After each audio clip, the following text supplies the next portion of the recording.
Hello, my name is Nolan, and I will be arguing that tuition-free colleges have a higher enrollment rate and are more economically viable than publicly funded colleges.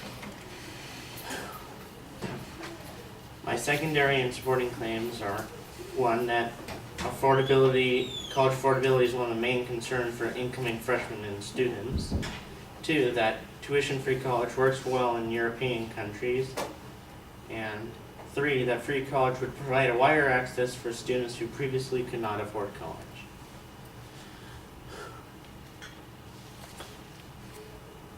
For my first claim, college affordability is one of the main concerns for incoming freshmen and transfer students.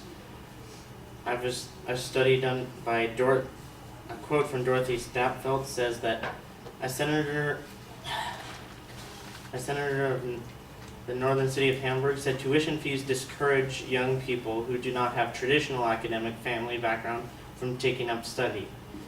It is a core task of politics to ensure that young women and men can study with a high quality standard free of charge in Germany. A majority of graduating senior high school students who choose not to go to college because the cost is too high. Up to 40% of low-income students who are accepted into college in the spring never make it to the first day in the fall. They're stymied by tuition sticker shock, Kalafsky paperwork requirements, and a quiet corrosive feeling that they don't belong. High college costs leave graduating students in large amounts of debt that make them unable to maintain a middle-class lifestyle. For my second claim, tuition-free college works well in other countries such as Denmark, Germany, Sweden, and Turkey. One reason why is that these countries with free education tend to have lower levels of debt among their graduates. For example, in Finland, average college student loan amounts to $1,200, which is mostly for living expenses while in school. In Norway, the average student loan is worth $9,381, but that is still less than in the U.S. average, which is $15,510. Countries in Europe usually provide free college, don't spend much more on education than the U.S. does. Students in countries that provide free college accumulate less debt than students in the U.S. Free college would provide a wider access for students who previously could not afford college. Free college education for more people would give more of society better jobs, causing them to spend more money, boosting the economy as a whole. Students would be able to focus more on their studies than on worrying about paying off college expenses.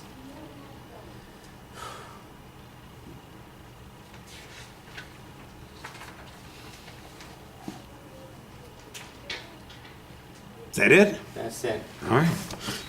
I didn't.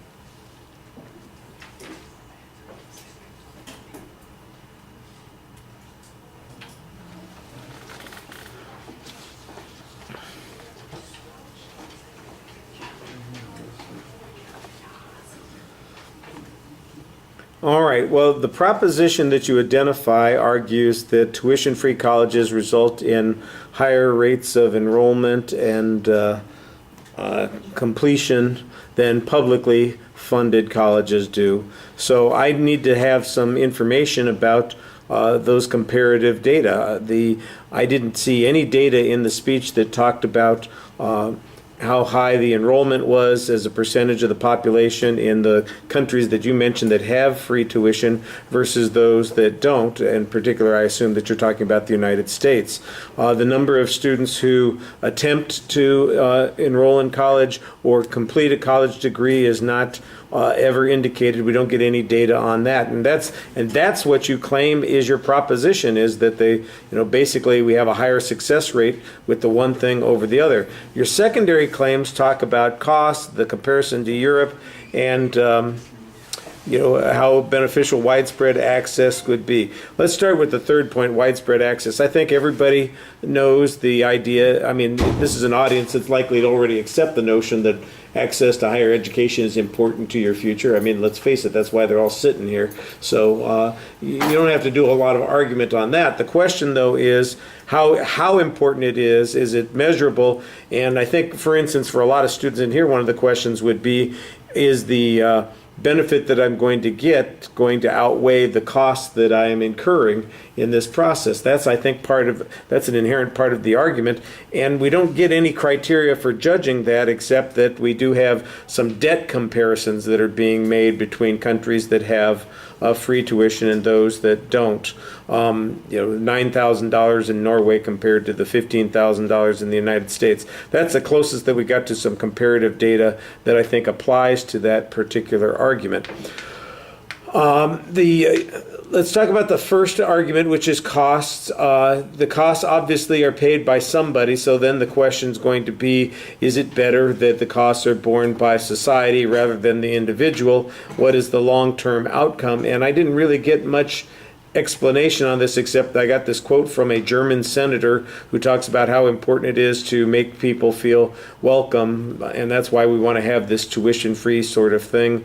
We want to encourage students who wouldn't have traditionally thought of that to attend. So how has it worked out for this German country, the senator who's talking in this particular part of the world?